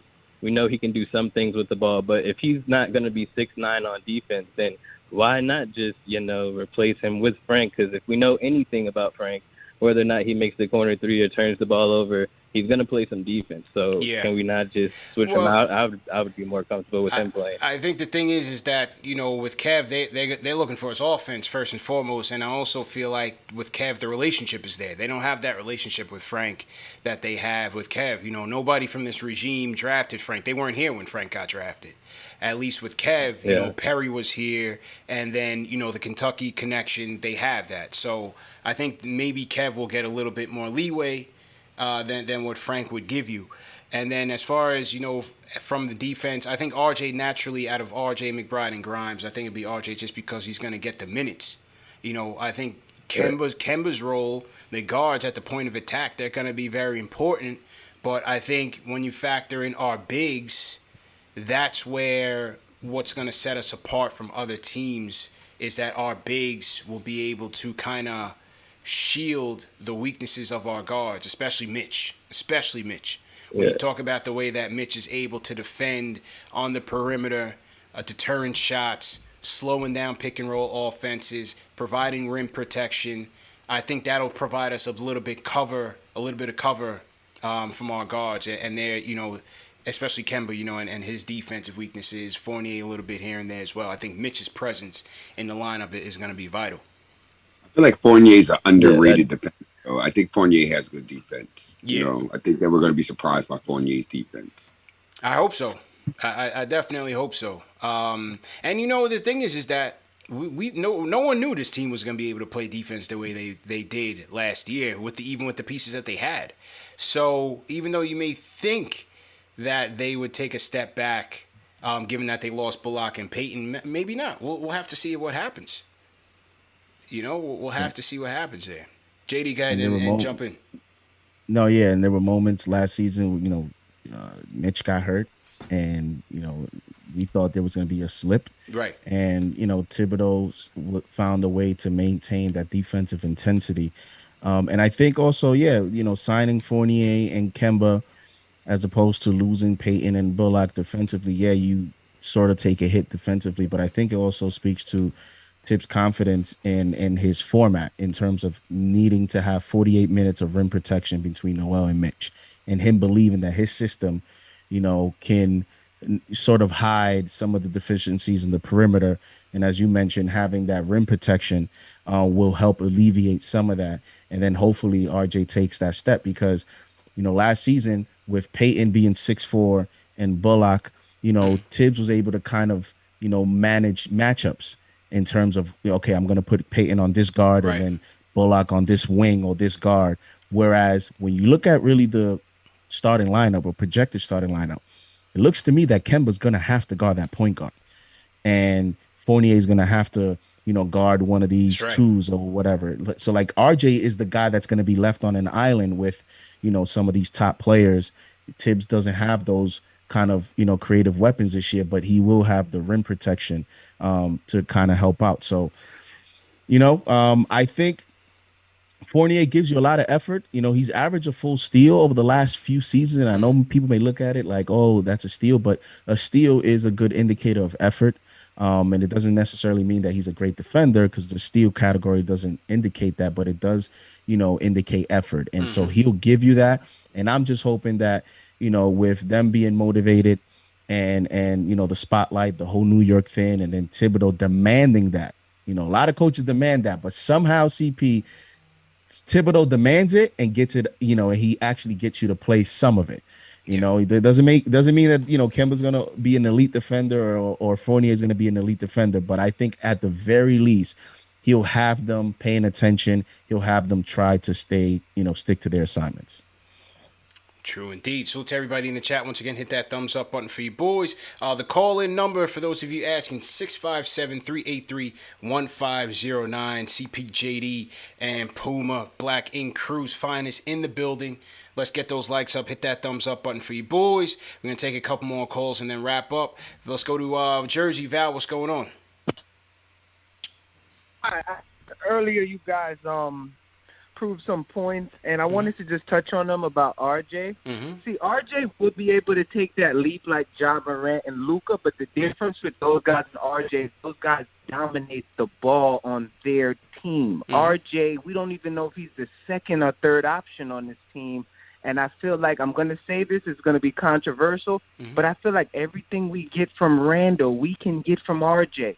And RJ can actually play off the ball. RJ can rebound like Randall. RJ's left-handed like Randall. He's 2 inches shorter. It's essentially a weird kind of same player. So if we prioritize RJ the way those Ja Morant, Luka, and Zion's teams did, I do think RJ can be a 24 and 8 and 7 type of guy.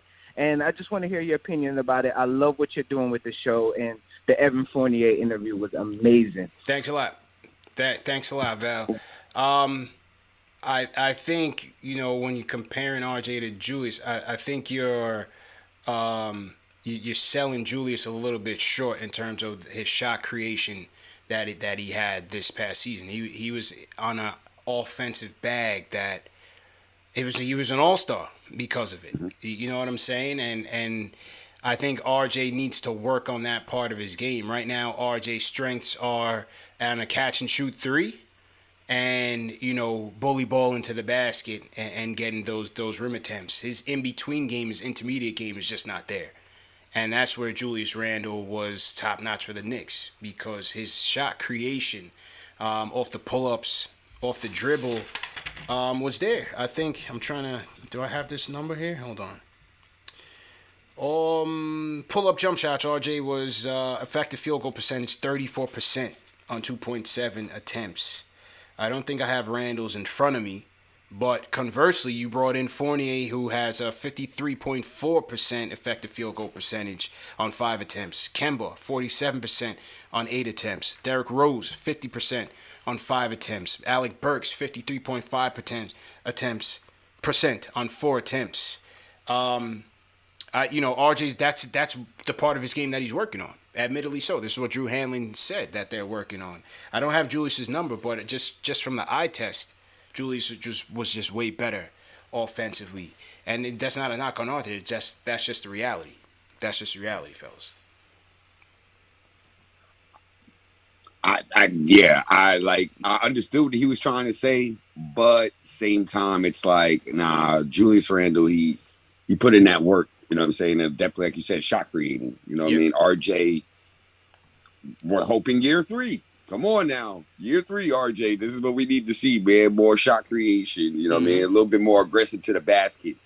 Converting and finishing at the basket. Oh, my God, I hate missed layups. If there's one thing I hate on the play there, it's missed layups. And RJ had one too many for me.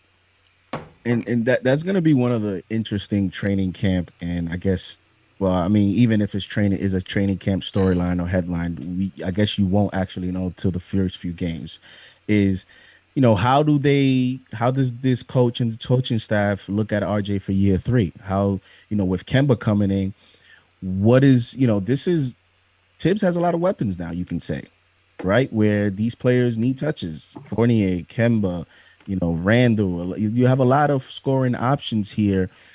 How does Tibbs use, the new additions and then also paying attention to RJ's development, give him that opportunity? I want to just see how involved RJ is into the system in year 3, but also with these new acquisitions around him. So, and also, there's one thing we haven't said, but we have to say it. We need Julius Randle to trust everybody too. Because if Julius Randle is not trusting them, he's not going to pass them the ball, and then that's all hell's breaking loose. Then you know what I'm saying? He becomes the black hole. So he has to start trusting everybody. You know what I'm saying? It took him a little while to trust RJ. You know what I'm saying? So now it's like, all right, can you trust Kemba? Can you trust Evan? Will you pass them the ball? That's the other thing. You know. True. Julius, year 1 with RJ, there was nothing there. Year 2, the chemistry was on point. Nothing there. You saw many moments where he would look at him and literally just like, forget it. Go to Peyton. Go to Peyton of all people. And that's why, and that's why I was saying, CP, with the expectations. There's expectations with the fan base, but also remember, when the season starts, all the fans, their mindset is going to switch. And at the end of the day, a lot of us fans remember this playoff series, right? In terms of the way that they finish some of these lopsided games, some of the criticisms of Thibodeau with terms of adjustments and all that stuff. Now he has a little bit more offensive weapons, so he's going to be looked at, early on to see how he implements everyone and how this team gels, who's going to be option 1, who's going to be option 2. This is going to be an interesting job this year for Tom Thibodeau. And I tell you one thing, if he's in the running again for Coach of the Year, then I mean, what can you say? So it's this Knicks team has a lot of storylines. It's a very interesting team, and I can't wait to see how it unfolds. True story. All right, let's go. Got a couple super chats came in. Angelo Carlos sends a super chat. He says, "Salute to the crew. Salute to everyone in the chat. Excited for this season's post games just as much as the games themselves." My guy Angelo checking in from Las Vegas. He was out in some league holding it down. Hoodies vintage. Puma, I think Hoodies vintage. He's always at the Garden. Decked out in the latest and greatest, or sometimes the vintage, vintage Knicks gear, always fresh. He says, super excited about the season in depth. I am hopeful that Tibbs doesn't burn the vets out and thinks long term. Side question, will minutes be an issue?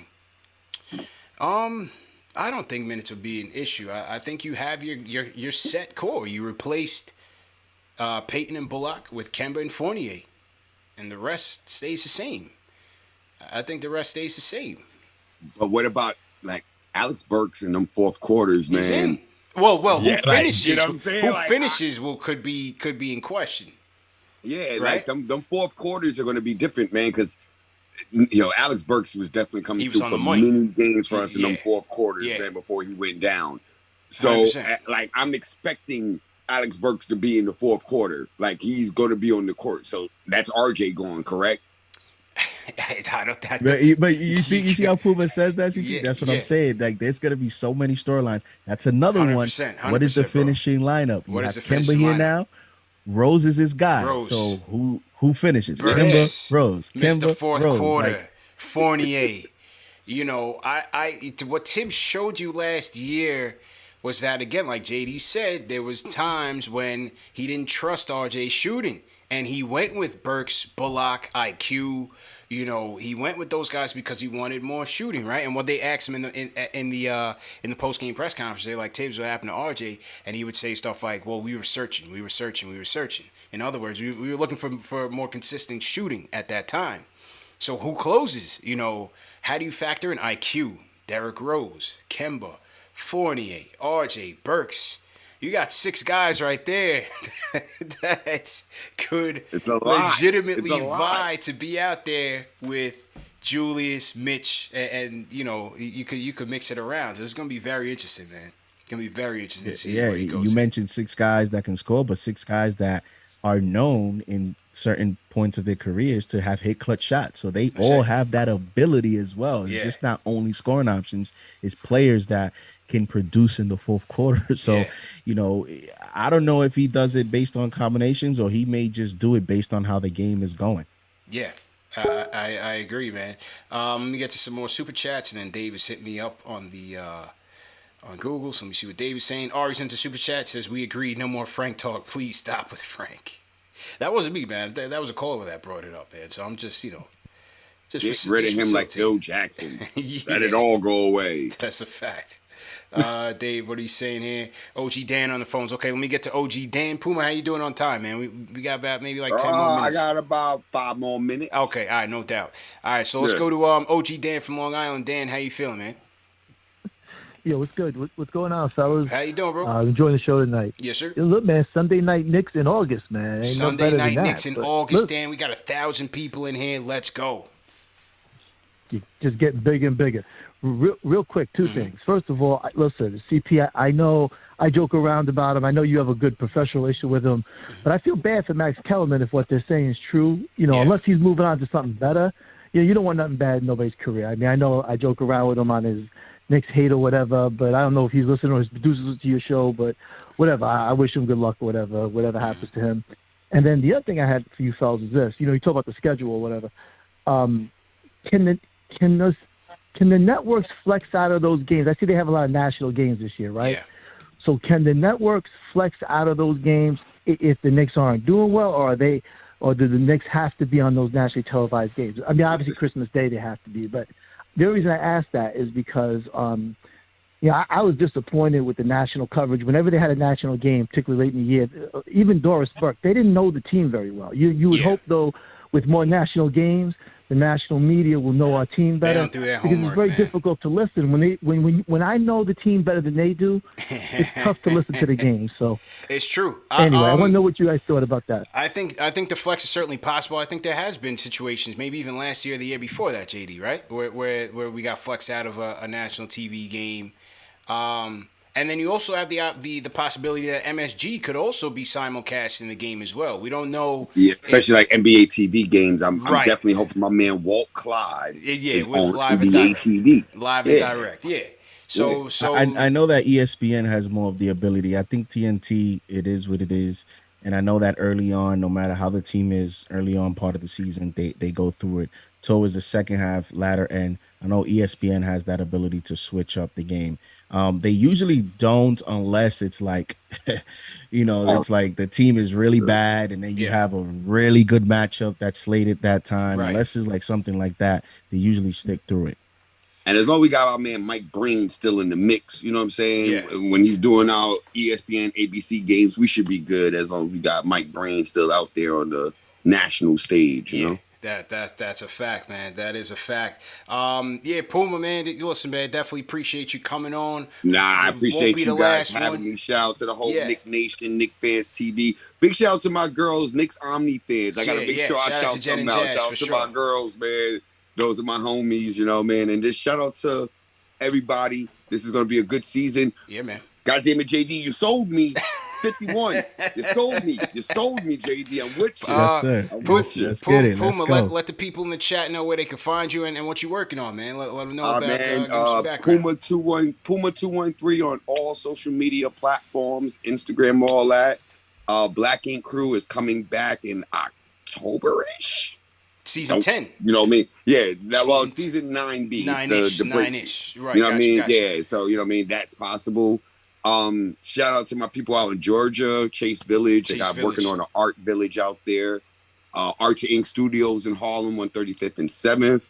And all the Black Inks all across America. You know what I'm saying? We're everywhere. So, shout out to the whole family, the whole team. Absolutely, and, man. Nick Nation, we here. We always, here, man. Always. We here. We know what we talk Knicks on this show. Next episode, we got to talk boss talk, man, because you're doing a lot of big things in the community on the entrepreneurship wave, and we definitely have to have a whole show dedicated to that, man. I appreciate that, man. You know what I mean? Trying to make it happen for the youth, them. You know what I'm talking about? Of course. You don't know, man, and appreciate the time as usual, bro. Yes, thank you, guys. Thank you, JD. Love JD. CP, you already know, man. KnicksFanTV. We outside. Let's go. Shout out to Puma from Black Ink Crew. Salute to everybody in the chat. Once again, hit that thumbs up button for you boys. We are here discussing the schedule and some Knicks off-season talk as well, man. CP, JD in the building here. Wrapping up fairly soon. We're going to get to our winner of the RJ 40K giveaway. So make sure you guys stay tuned for that. We got a couple more calls we're going to take. Let me just rearrange the screens here, and we will get to the program. JD, man, not even basketball related, but did you even catch the Giants and Browns today, bro? Yeah, I saw some of it. They, backup offensive line played decently. The starters didn't play. So I'm pretty sure that's something that you're interested in. Yeah, it's like they switched the rules up now, which I'm all for player safety, don't get me wrong. But it's like I haven't really been able to really get into the season because it's like what I'm used to with the preseason games is, okay, first game, the starters go first series. Then you get to see, your draft picks. Then the next in line, then the next in line. So you get to see, like, okay, who has an outside shot, who's going to have some direct playing time. But now it's like they just mix in everybody on the second and third string. So it's kind of hard to see, like, who's going to get a legit shot to make it if you haven't been going through college football, and the draft all the way through. It's kind of difficult. And I think a lot of it also is this is the first year that the NFL is going to a 17-game schedule. Mm-hmm. So now, coaches in these preseason, they're kind of mixing their game plans and looking at how that plays because, player safety continues to be a big emphasis. And, there's speculation now, CP, that it is inevitable that the league will go into an 18-game preseason season. And if that happens, what's going to happen is the preseason will be just, for player evaluations. And I just foresee a future where starters won't play preseason games and we'll just have to wait to see for the season. Now, as far as the Giants, it's looking like their next game against the Patriots will be the quote unquote dress rehearsal. And the starters are expected to play at least a quarter or a half. So, and now, in terms of relating it to the Knicks, this period right now is, kind of like that little dry spot. So once the NFL season starts, it kind of helps me cope with the waiting game for the Knicks. So I can't wait for the NFL season because then, more sports is back. We got NFL and then we got Knicks thereafter. 100%, man. 100%. So definitely looking forward to it because my guy Danny Dimes needs work. I'm not giving him the Danny Dimes nickname. Forget that. He needs work. But back to basketball. That's what I'm saying, JD. That's what I'm looking every game like, all right, let me see what he's doing. And I don't even get a chance to see him. Like, is he Aaron Rodgers or something? He needs to be out there with all these guys working for a spot, man. We need to know, is the franchise here or is he just like a game manager type of guy? What is his situation? I don't know.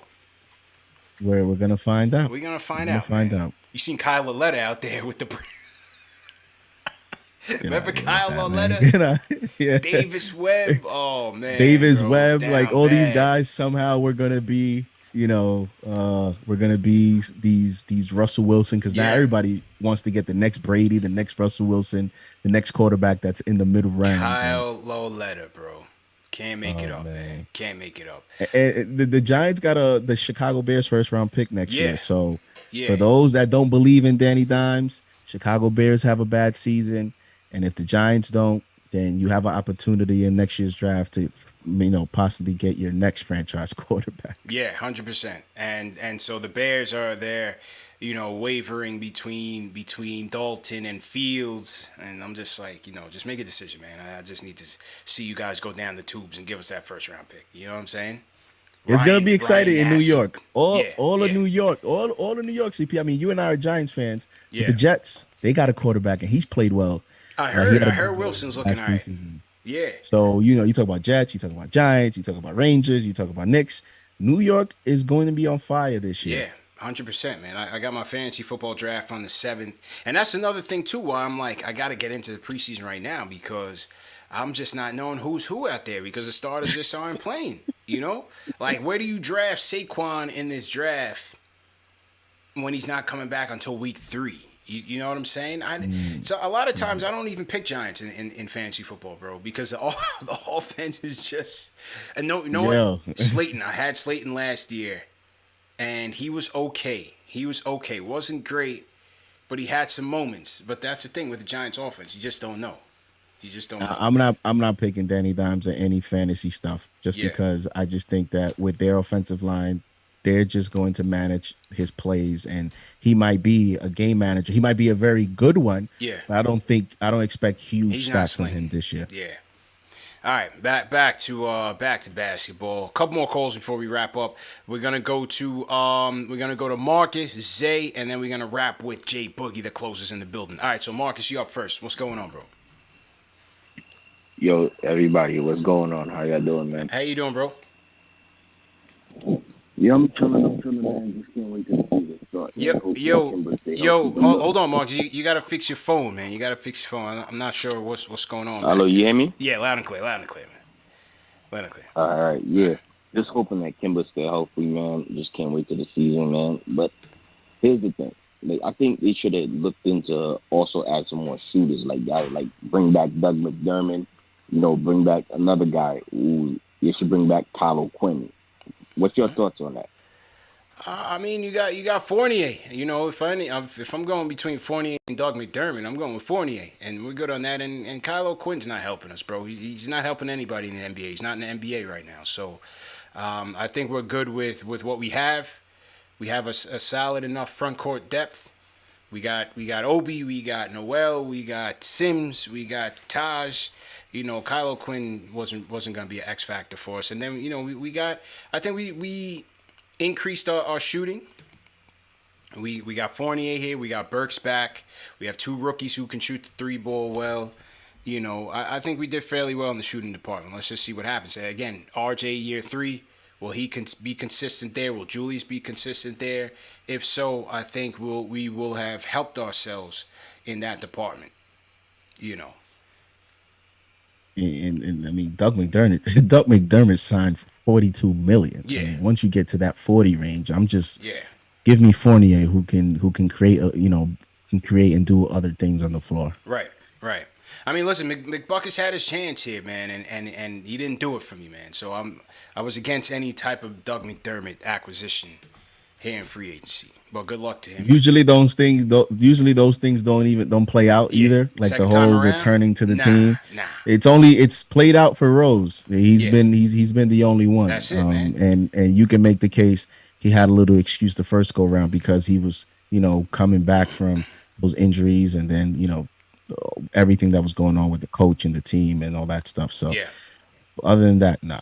Give me Fournier. Marcus from Queens, so he might know Kylo Quinn. Because I'm wondering, Kylo Quinn, he's from Queens. Kylo Quinn is from Queens. Yeah. So I think there might have been an agenda there. I'm just guessing. I don't know you well, Marcus. I don't know. Maybe Quinn called him. Yeah, maybe Quinn called him. KnicksFanTV. He's in Turkey right now. Maybe he called him like, yo, throw my hat in the building. KnicksFanTV, they might have some influence, No, not Kylo Quinn, man. Not Kylo Quinn. All right, Zay from Maryland. Zay, what's going on, bro? What's going on, guys? What's How y'all good? doing? It's chilling. How you feeling, bro?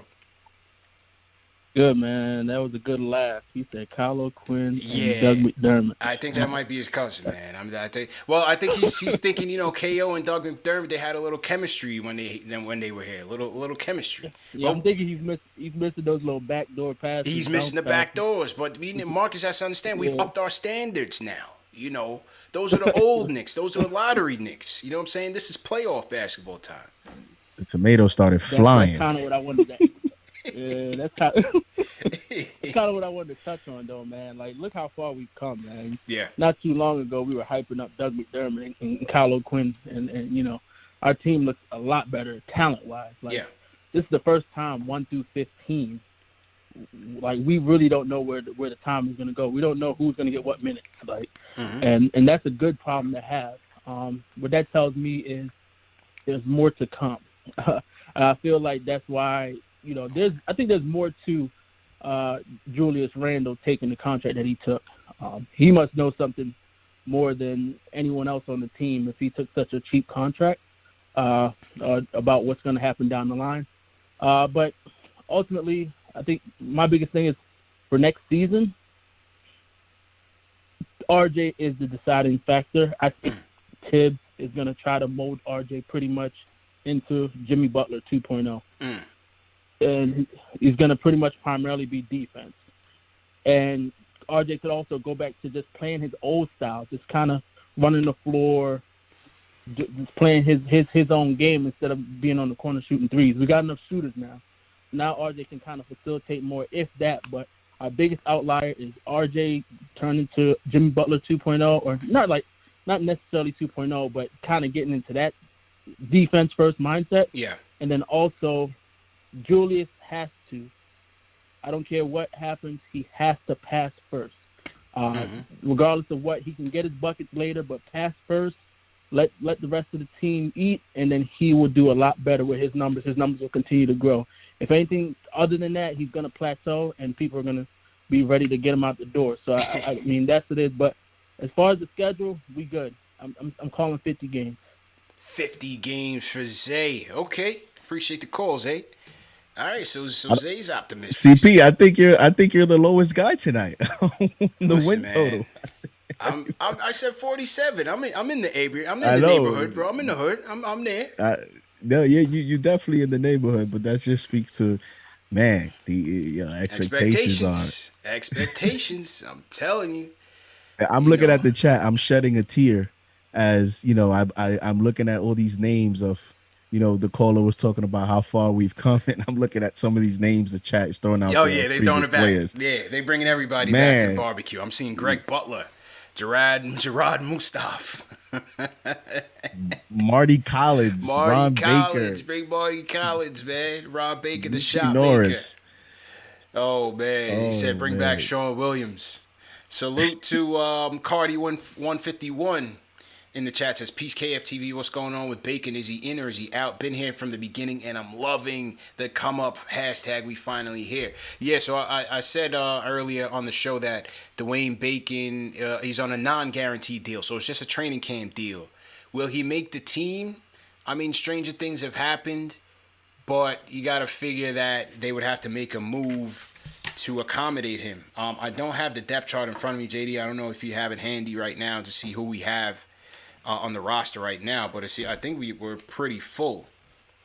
I think we're. Pretty full. According to this man, we have 1, 2, 3, 4, 5, 6, 7. Remember, Sims is on the two-way, so don't count him in the 15 in the 15 man. Sims is like he's like 16, 17 technically.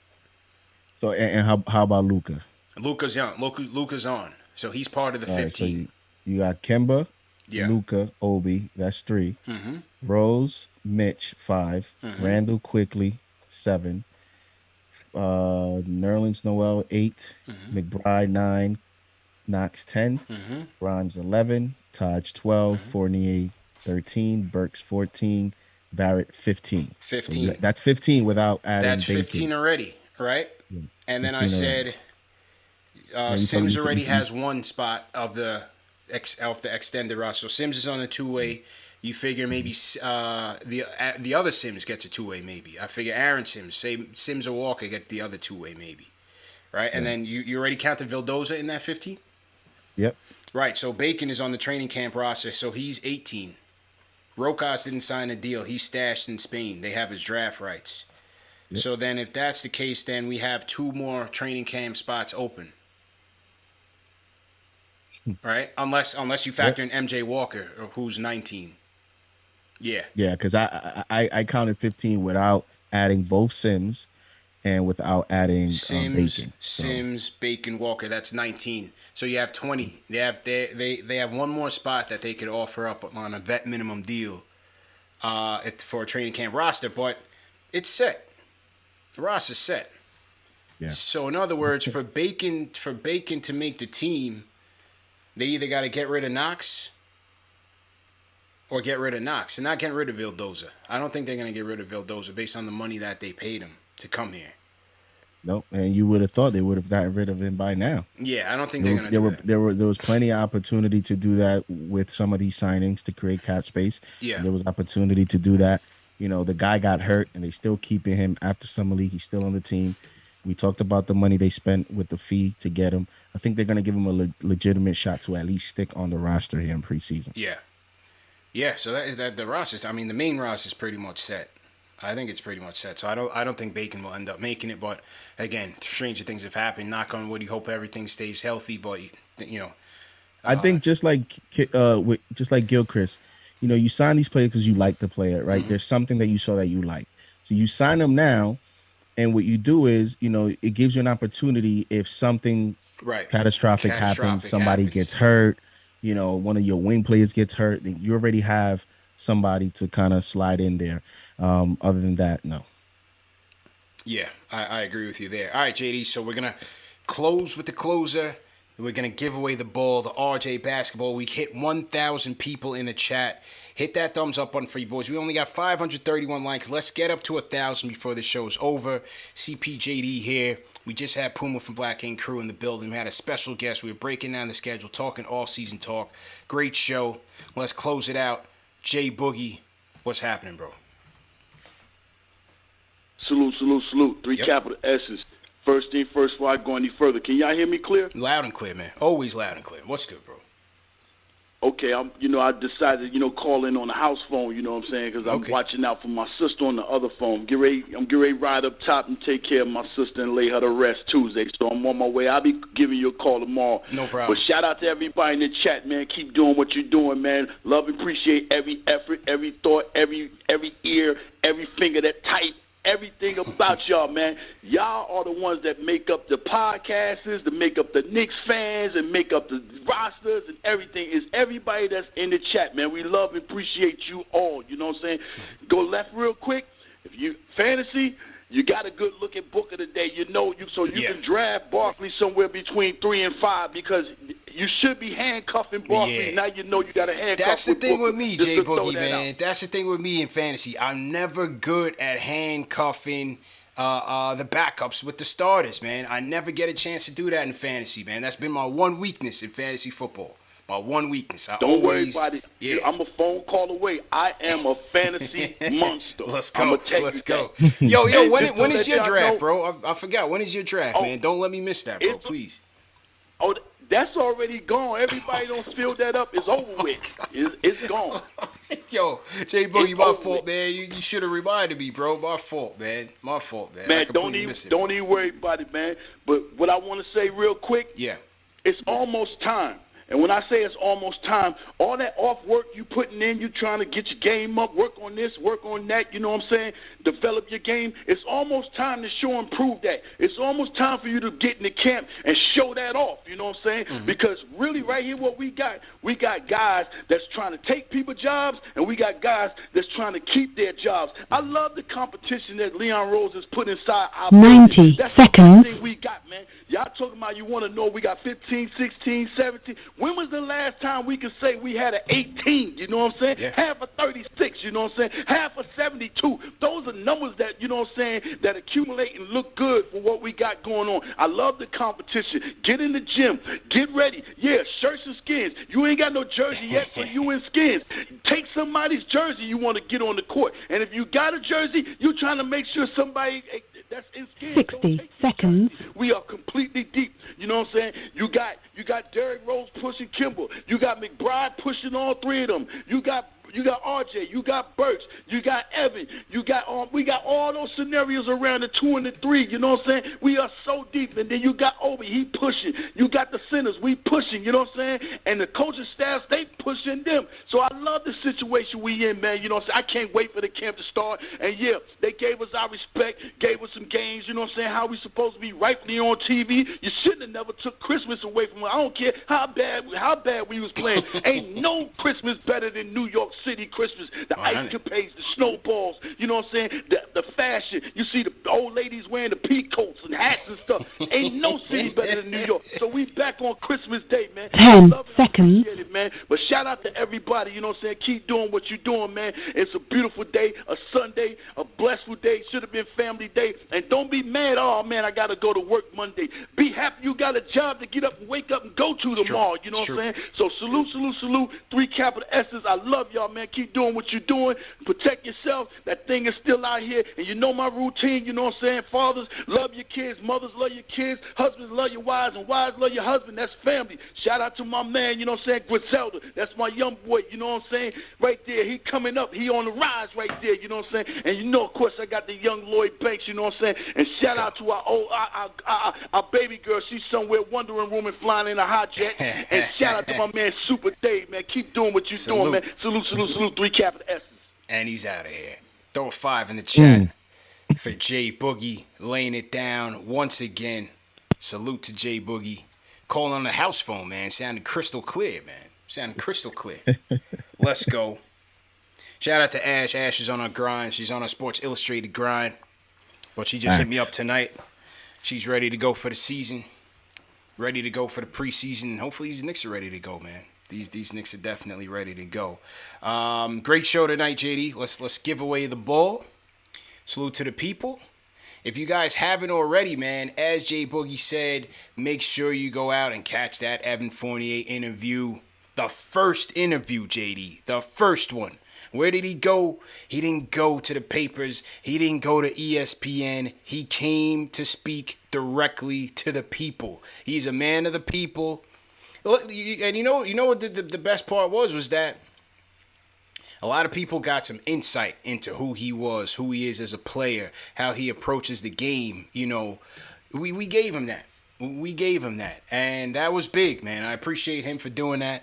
Definitely appreciate him for giving the time. Appreciate the fans for recommending KnicksFanTV for Fournier. But, to get that interview first, that was big. That was definitely big for the platform. So everybody who participated in making that happen, definitely want to shout you guys out, man, because that was a major milestone for KnicksFanTV. 100%. 100%. Absolutely, man. It was a huge. I told you privately, it was a big moment for the platform, for the brand, but also for the fans. The fans helped get KnicksFanTV to this point. And I was happy that he was able to get the opportunity on KnicksFanTV to connect with the fans. It was a live show, so it wasn't a pre-recorded thing. It was a live show, and we were able to, get some insight into a lot of great questions that you asked, in terms of what is he looking to improve in his game? What is he looking to add? The whole, even the number thing, what was his process in choosing the number? SNY's account reported that after, he said it here on KnicksFanTV. And even I thought it was actually pretty cool. Even the moment where he was looking for his headphones and, the audio thing, I thought it was pretty cool. The way that, you handled it, the way that he handled it. Those are like real moments that connect with the fans. Yeah. And I just love this insight. And he seemed genuine. He seemed honest. True. And, shout out to you, CP, man. You provided this platform, and I'm just happy that, you were able to get that opportunity, and it was well deserved. Appreciate it, man. Appreciate it. And like I said, man, it's the fans that brought it together. So as expected, we gave the fans opportunity to talk to them themselves. And you're not getting that nowhere else, man. You're not getting that on ESPN. You're not getting that on these other stations. Not to knock them, they do their own thing, but this is a different age. This is a different time. And we should be able to put together a forum that's respectful and that's, brings fans together that have knowledge and sense. And that's all fans, man. We are analytically driven, and we come to the table and represent ourselves well, represent the fan base well. And for teams to not take the opportunity to do that, teams do it, but they do it for the people that pay money. They do it for the season ticket holders, right? And I think there should be an opportunity for everybody to connect with their players, because it's not just money that you invest into a team. You invest in your time, your sweat equity, your emotions, all of that. So I think, everybody should get that opportunity to connect more with the team and bond more with the team. And if these teams are smarter, they continue to do so, because it only helps in marketing and promoting the brand. Yo, and it wasn't no regular interview. You coming to the Knicks interview. You coming on KnicksFanTV. Yeah. This chat could be a little bit tough on you sometimes. That's a fact. So you props to represented him. well, man. Props to him for doing that. And the last thing I'll say is one of the interesting takeaways for me in terms of things he said was, I don't know if it was Papa Left. I think it was Papa Left that asked him about. He wanted to know, what do the players really think about, this thing that people say in terms of the Knicks being a laughing stock and the Knicks not being an attractive destination and stuff, and him disagreeing, I thought was interesting in terms of, kind of validating what we have always thought in terms of the national media. They like to create these headlines. They like to create a narrative. Right. And then the players, actually think something differently, and I always say there's other personal factors that factor into New York.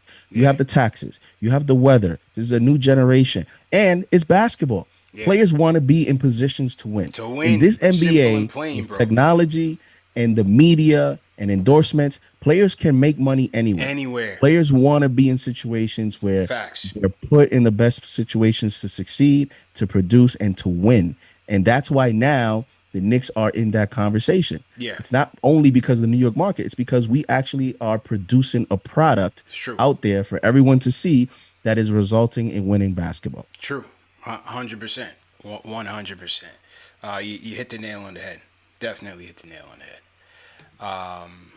Well said, man. Let's give away this basketball, wrap up the night. So to everybody in the chat once again, let's do the damn thing. So real quick, let me hit my contest music here. Okay. JD, did you sign up for the giveaway? You know what? To be honest, I did not, because I don't want nobody to say that it's fixed. I got you. Or anything. You could have done it. So done it. All good. Definitely all good. Okay. All right. So we had over 5,000 entries, bro. Believe it or not, 5,000 entries. Wow. And who's gonna win it? The winner is, and I can't show it like I usually show with the other giveaways, because this has like people's email addresses, so I gotta be cognizant of privacy and things of that nature. So I can't show it. But there's no foot tricks here, people. There are no tricks. The winner of the RJ basketball. Now this is gonna be crazy because he only put one name. It's kind of like Prince. But I'm not gonna put his email out there. We're just gonna reach out to him separately. So his name is Michael. Congrats to Michael. And if you think that's you, my apologies in advance, because there's only one person who we're gonna reach out to by this email that I can't give out. And he left his first name Michael. You have 100 Michaels here. Yeah, we probably got 1,000 Michaels in here, man. So, you know what we're gonna have to do for future giveaways? We're gonna have to make the last name mandatory, because this could be anybody. But Michael is the winner. He has an email address that we're gonna reach out to, and he's gonna have a couple days to claim it. If he doesn't claim it, we'll go to the next person. That's really as much information as I can get, because I can't give out the person's email address. So you already got a few Michaels in the chat. Yeah. Apologies in advance. Dave will reach out to Mike. And it had to be like the most common name in the history of mankind, right? Right. You know what I'm saying? It had to be the most common name in the history of mankind, but that's the name that came out the hat. And I have an email. Hopefully it ain't Jordan trolling us. Yeah, hopefully it ain't Jordan. And yeah, that's the story, man. JD, go ahead and sign out, man. Great show, and it's always fun to be a part of these moments. When we have these engagements with the fans tonight, giving away the RJ basketball. So KnicksFanTV, every show continues to elevate and elevate. Yes, sir. And thank you for having me. And on Twitter, if you guys would like to follow me, is JD Sports Talk NY, and on YouTube is JD Sports Talk. Pretty simple. And let's get ready for the next phase in the off season. Let's do it, man. Let's do it. And once again, so to everybody in the chat, hit that thumbs up button for you boys. Remember, the show's presented by Manscaped. Go to manscaped.com, enter promo code Knicks for 20% off plus free shipping. Fellas, go out there and support the channel. Go get the Lawnmower 4.0 and their gift packages. Get 20% off plus free shipping with promo code Knicks. Also, remember that the show is available in audio podcast format, Spotify, Apple Podcasts, Google Podcasts, all the major platforms. So if you miss it in video, you can always catch it in audio, including the Evan Fournier interview, Spike Lee, the Kemba Walker fan reactions. We did over 1 million views in the last month. 1 million views in the last month alone. There is no off season on KnicksFanTV. We keep it rocking. The fans are always into this. 1 million views alone in the last month. So again, appreciate everybody for tuning in, for supporting, sending the super chats, donating, and building this channel up, man. We out of here. CPJD out of here. Peace.